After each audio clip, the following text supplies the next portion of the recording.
Assalamualaikum warahmatullahi wabarakatuh. Perkenalkan, nama saya Dina Fahdiani, NIM 2440 dari Prodi Manajemen Keuangan Syariah. Baiklah, saya di sini akan mempresentasikan makalah saya dengan judul Ijtihad sebagai sumber ajaran agama Islam. Ijtihad dianggap sebagai sumber hukum ketiga setelah Al-Quran dan Hadis. Tujuan ijtihad adalah memberikan petunjuk hidup kepada manusia untuk mencari jalan keluar terhadap suatu permasalahan yang tidak ada dalilnya dalam Al-Quran dan Hadis. A. Pengertian ijtihad dan dasar-dasar ijtihad. Kata ijtihad berasal dari kata ijtahada yajtahidu, yang artinya menyerahkan seluruh kemampuan pada diri dalam menanggung beban. Dalam bahasa, ijtihad dapat diartikan sebagai pengungkapan serius dari keseluruhan isi pikiran. Ijtihad berarti mendedikasikan seluruh tenaga untuk menegakkan hukum syariah dengan cara-cara tertentu. Ijtihad berperan penting dalam menegakkan hukum Islam. Orang yang melakukan ijtihad disebut mujtahid, dan dasar ijtihad adalah Al-Quran dan Sunnah. Ijtihad berperan penting menjawab permasalahan hukum yang tidak ada dalam Al-Quran dan Sunnah. B. Syarat-syarat menjadi mujtahid.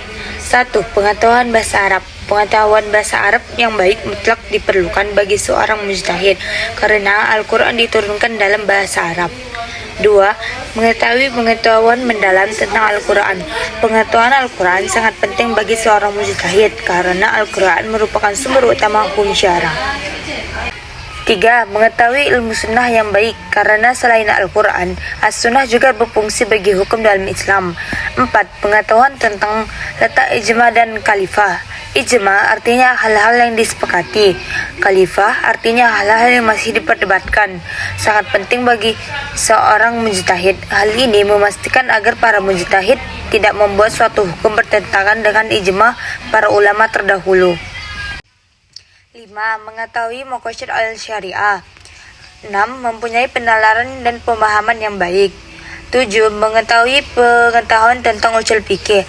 Hal ini disebabkan kajian usul fikih mencakup pembahasan tentang metode ijtihad. 8. Niat dan i'tikad yang benar. Seorang mujtahid harus mempunyai niat yang ikhlas dan berusaha hanya untuk mendapatkan keridhaan Allah Subhanahu wa taala. C. Lapangan ijtihad.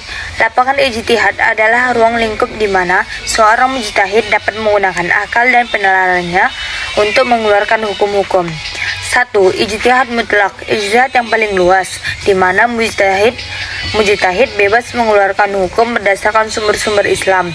2. Ijtihad mursal. Ijtihad yang lebih terbatas, di mana mujtahid hanya bisa mengeluarkan hukum berdasarkan sumber-sumber Islam yang telah ada.